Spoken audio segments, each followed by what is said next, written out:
was led by perhaps some sort of enthusiasm coming in from Avenue's numbers as well, because they had come out with a provisional update earlier that 17.5% growth had got the street excited. But what about the margin performance and what you should expect from other internals?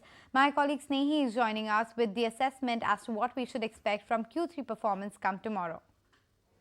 Well, yes, so a decent quarter is what we can expect this time coming in from Avenue Supermarts. Revenue is expected according to the lines of what they had given in their quarter 3 update, roughly at around 15,500 crore rupees, which is an uptick of 17.5% year on year. EBITDA we're seeing at 1,300 crore rupees versus 1,121 crores, so it's an uptick of 17.3% year on year.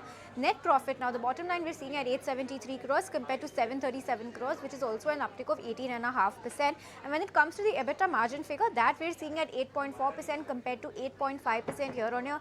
A slight bit of a decline is what we're expecting on the margins front, but not much to worry about over there.